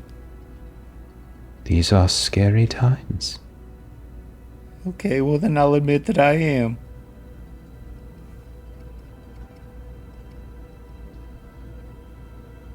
So you mentioned that You are welcome.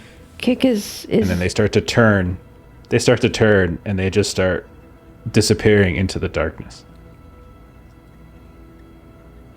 And sorry, I talked over you. They said welcome. You are welcome. Okay. They said, yeah. Okay, perfect. We follow them then. Yeah, she's okay. If you see them, they got these elk, and their spines are just split open and things go inside. It's real scary to look at, but it's fine. It's just, as you do. Magic and stuff. We've reached the city of elves. Alright then. And I'll head on in. Okay. And so you kind of climb on in. Yeah, I guess Lloyd, you've never been here. You never interacted with him before. I think only really Snaggle has. I think that was the thing we rolled in the past, so that would make sense. Okay. Sure. So we'll say at two different times we see like this little montage of the four of you. First Kick. Probably not that much difference in terms of how long it took you to get here. Because Lloyd did actually pass his test. Right. So as you all kind of push in, the outer, like immediately crossing over from this sort of strange curved clearing, it is kind of hard terrain for all of you, but you definitely notice that the elves and the elks have no real trouble moving across it, and you find yourselves like ducking under these huge roots, climbing over others, some cases maybe like racing to catch up, and then you notice that they have stopped patiently and are just like waiting for you, and they kind of look over your shoulder as you sort of struggle. You notice that there are lots of animals that are gathered around. You see birds high up in these dark, gnarled trees. You can see There are many elk that just seem to move about here and there. Kick, you notice more of those hogs that you saw before.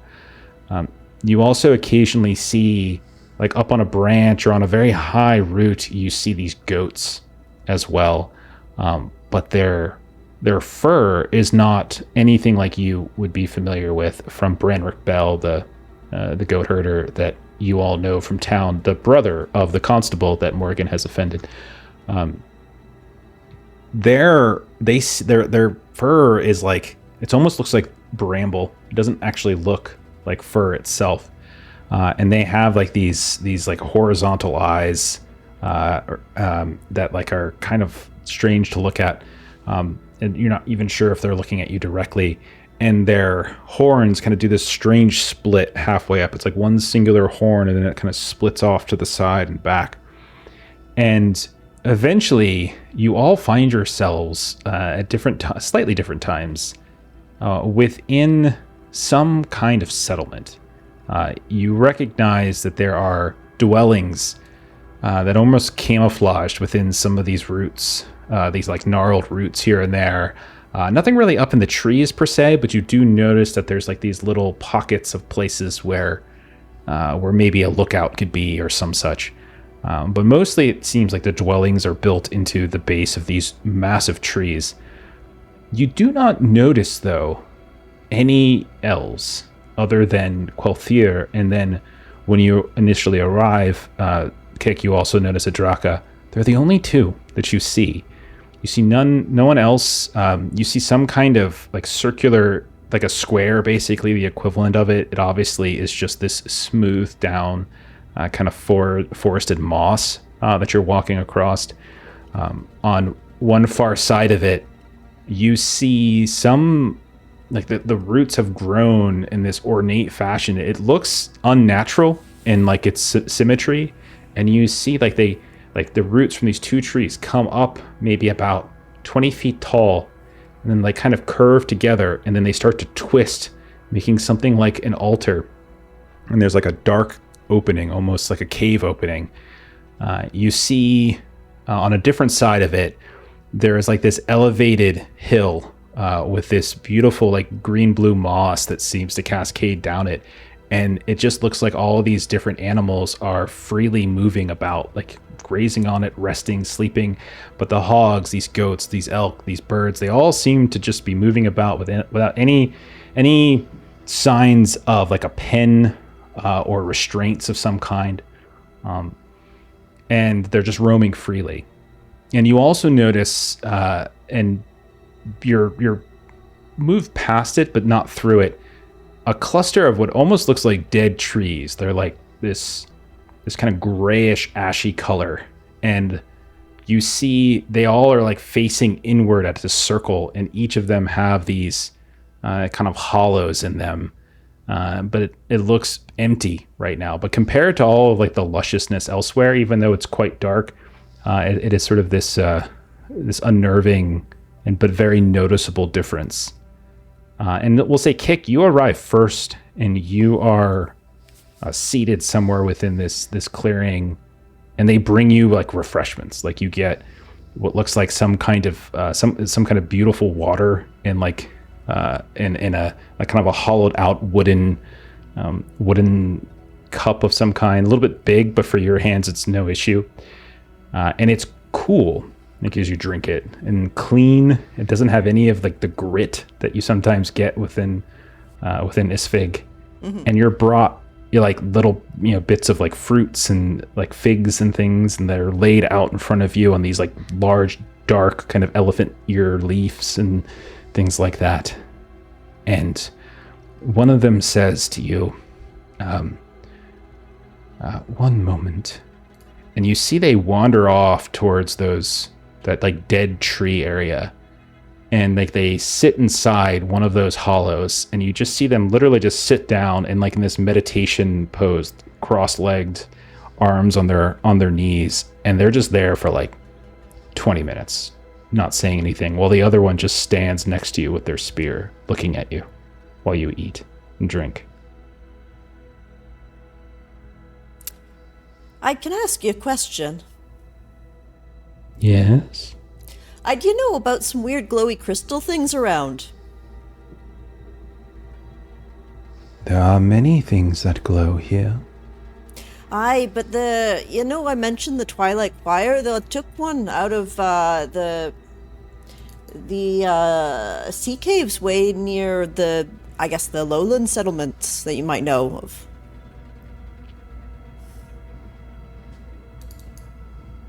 I don't know what you're talking about. Do you have it with you? No, I tried to touch it, and Kick did get hit with a slight enfeeblement. She'll hold her hand up and have it a little shake. I gave me a bit of a shake.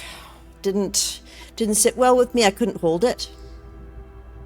But when I touched it, I saw the mountains, and I saw sort of the worst avalanche that could happen. It was not a good omen for me. I had to get out. It gave you a vision. Oh, the weird people that the lowlanders like, they got some crystal magic, I guess you could call it that. Crystals. Aye. I see. Was this vision of the future or of the past?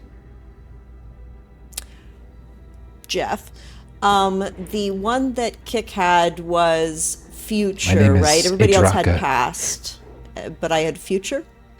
You got that feeling, yeah. Like you Yeah. probably saw a glimpse of something on the spread of the valley, the region, that suggests like maybe a recognizable landmark of like of a village or something like that. Yeah. I got the sense that it was forthcoming, not in the past. Something that could happen. Yes. Calamity, as your people call it, is nigh. Oh, it's and she'll like kind of ruffle through her backpack and pull out the Trinak alphabet. I've been wandering around and translating the stones that we've come across, but it's all about the same thing. As you said, it's the mark of the Unmaker, or whatchamacallit. All the threads unspool, all bound, unbound, all venture, once sealed, reopen, etc., etc. That is not the mark of a maker or unmaker. That is the mark of the old ones. That is their language. Oh, the Tornok people. This is their alphabet, but I thought the poem was of the Unmaker and the Making and all of that. No, I do not know. I do know that the people that you call the Turanok, the old ones, the ancients, whatever terms they get, they wrote those. Aye. Yes. Aye. We are in agreement then. Aye. Seems Good. so. And then they put the crystals inside their little poems sometimes. Yes, they were a very ingenious people. They enjoyed their machines, their devices, sorcery. They thought it could protect them when their turn in the cycle had ended. And in some ways, it did. And in other ways, it produced a worse fate.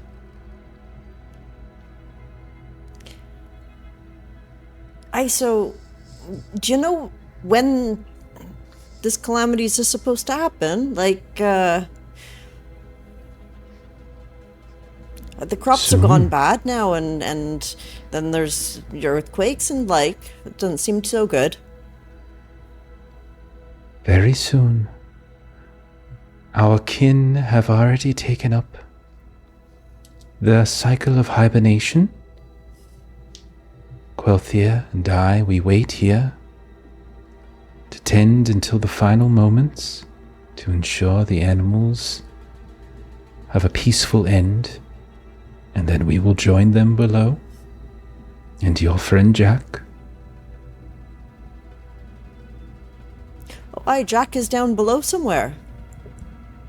Yes. So can't talk to him no more. He's hibernating? I didn't know he could do that. Well, Jack is of a shared blood. And so, yes, it was difficult, but the added weed from Snaggletooth made the process possible. So the calamity will happen, and you hide underground for however long it takes before it just stops, and then you come back out and start again. But what about everybody that lives up top? That is for them to determine. I suppose. It's all a bit... I wish I'd read more books, but it ain't really my thing. You know, I mostly dealt with metalwork and climbing mountains. Yes, we watched you turn in circles for many an hour. You are unfamiliar with the forest, I see. Nah, I don't really like the trees all that much. I'd rather not be here. I'm sure you'd rather me not here as well. We care not. Oh, You are a friend of Poe. You are a friend of Jack. And the two have done right by us. And we owe them a favor in return. A favor like letting me borrow a boat for a little bit. You said yourself that you are not seasoned at sailing. But I can't see any other way to get to the henge by tomorrow, unless you have an idea. And then the other one suddenly speaks up as they have joined without even making a sound. This one's companions are near. They move at a more direct path. They will be here shortly. Oh, it's a little easier then, because one of them can actually use boats. If that is the case, then we would let you use one of ours. With your weird hibernation magic, do you happen to know anything that can deal with, and she'll draw out the branding, deal with something like that? She's not going to necessarily show them. She'll draw it on the dirt or something. Okay. No, I am sorry. That is beyond our knowledge. If you speak again with Eldrin, she might be able to help you. I was hoping such a thing. And you said she was here, but then she moved off. Do you know where she went? Yes, to the beings in the old forest. Beings in the old forest, you say? That's, more woods, you say? Yes. She is duty-bound to care for them. The time of the calamity is particularly tumultuous. And it's at this point, like, you look and, like, one of the elves is, like, disappeared again. Like, just, like, you kind of lose track because they kind of look a lot alike. Their faces are almost identical. Their hairs are a little bit different. Their mannerisms are almost entirely the same. And then we'll say shortly thereafter, you see approaching, led by one of the elves on top of the elk. You see Morgan and Snaggletooth and Lloyd, and Snaggletooth and Morgan are like limping and in a very terrible way. But they enter into this clearing as well. Sort of seeing them limping, Kick will stand up. What happened to you? You're all right. You don't look well. And she'll kind of like try to help Snaggle and Morgan over the tall tree branches and such. Kik, it's so Well, good it's to no see big you. deal. I thought you were Hey. going to stay into town and be safe for a few more days. Well, that was one way of doing things, and then we found another, and then that way led to like a big winged snake sort of thingy chasing, and then jumping over a cliff, over being eaten by And it. I don't know anything about jumping over cliffs. Why would you do such a thing? I really didn't feel like being eaten. Oh, hey, that's fair. We've been chasing after you, Kik. You ran all the way here. Well, according to the elves, I actually mostly walked in circles for a couple of hours. Oh, it's probably because you got those big old legs. You just take long strides. Were you the one The that trees look a bit the same made to the me, notches too. in all the trees? We saw something like that going in, Oh, but there was no rhyme or reason to like the direction that the marks were hidden. I was going to use it to find my way back out. We made a bit of a hasty escape from town. The choir, they're onto something. Or at least they know something. They've told us. Well, I've All been about the talking mark. to the elves, and they're saying that those markings that we've been reading aren't of the maker or the unmaker or anything like that, which is what we were told, if I remember correctly. And then they said that they don't know anything about the crystals, so also they can't do anything about the marks, but Eldrin might be able to, but she's gone off more into the woods, and I've already gotten lost, so I ain't going any further if I don't have maps and a compass. And Morgan will sort of like look to either one of the elves.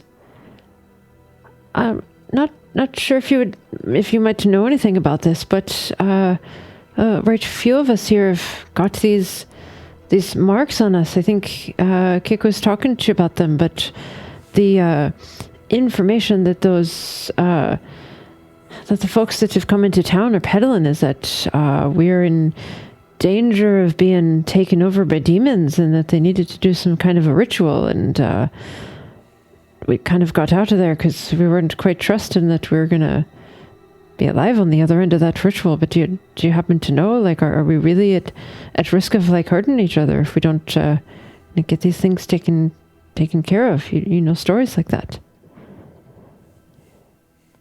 Yes. I said a lot of words. I'm not entirely sure what the yes is referring to. Am I at risk of waking up and killing my friends here? Yes. Oh, I thought maybe it was just sort of a belief system that they put together and not trusting outsiders and whatnot, but they were telling the truth. I don't like that then. Auntie Eldrin is apparently taking care of the extra old ancient ones that are super old in the middle of the forest. I don't know where that is though. I don't either. How much further are we from where we're supposed to catch up with Poe? Oh, too far. And the elves have said I can't borrow a boat because I don't know how to sail it and I got lost in the woods. But, and she'll point to Morgan, if you're feeling up to it, maybe after a good rest and let me take a look at some of the wounds, you know how to sail. We could borrow one of their boats, borrow a boat across the lake and get to the henge that way. It would be the fastest. They say the fastest way from one place to the other is the way the crow flies. But I have to say, I'm not feeling too keen on birds at the moment. I mean, look at Snaggle's face. We had a bird we thought it was the one he was friendly with, and it poked under one eye and poked under the other eye and poked about in his hair, and I don't quite know what that meant. It's fine. I just, I looked like I was left out to be eaten upon, and that's just their nature, and I shouldn't judge them for their nature. I look to be an easy meal, and I would not begrudge them that. We're going to look back to the elves that are here. Might you have a bit to help us with the healing of things? not looking too good. And then she sort of like kind of lifts her pant or whatever about like the awful like leg bites that she's got going on. If you've got some things to help that, we'd sure be appreciative. We can aid you in this.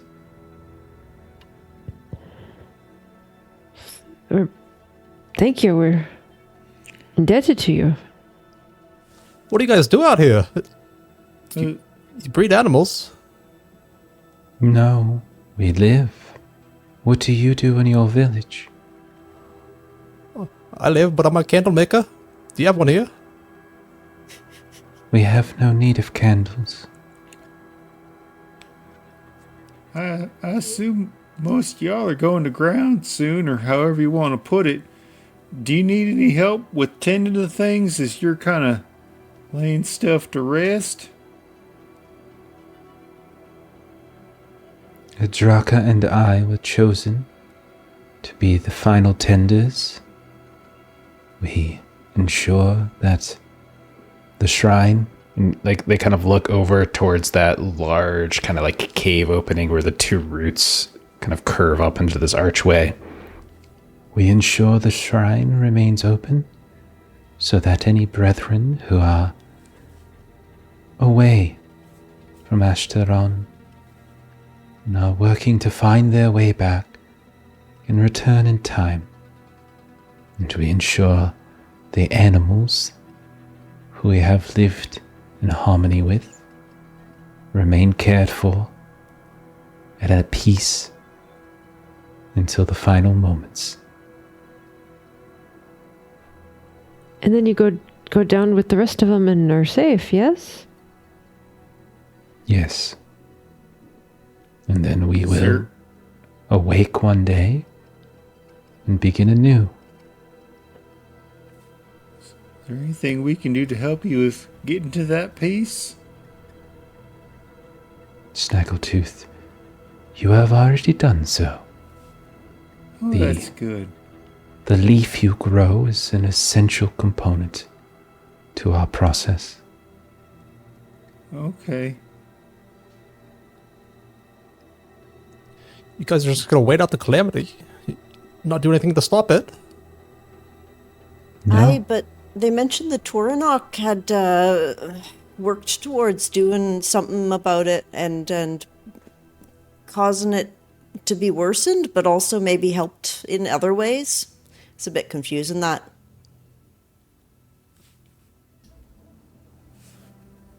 So if we hadn't happened to come upon you and we'd just been going about what we were doing up there, we would just not make it through the calamity. It is unlikely you will. Anyhow, that is the way of things.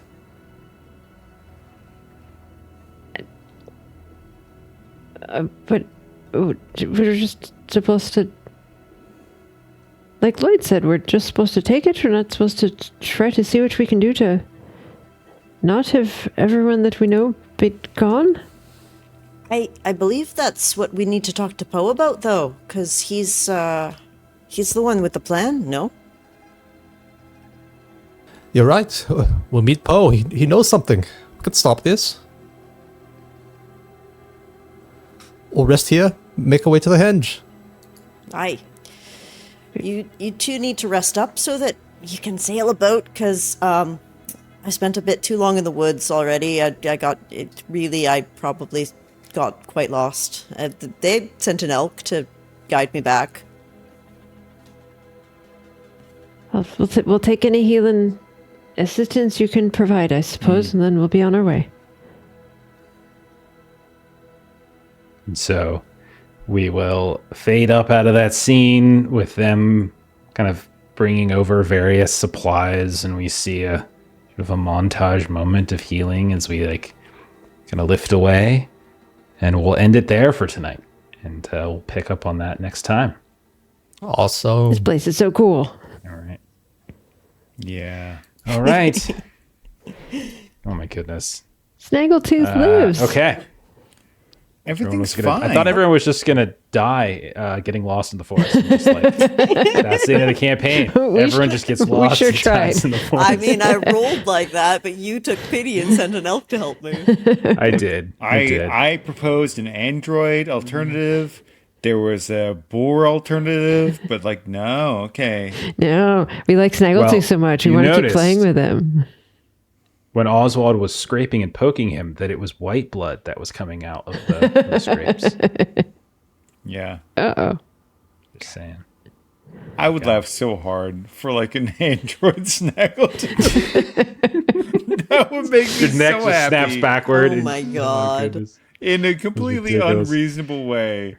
Just the weirdest, like, other escape Legend in the Mist crossover. Just like suddenly. Oh my goodness. Well, all right then. Next time around, you guys will hop on a boat, try to cross the lake, and see if you can make it to Poe, as you are really, really running out of time. Yay. Yeah. Let's hope that the choir hasn't found him already.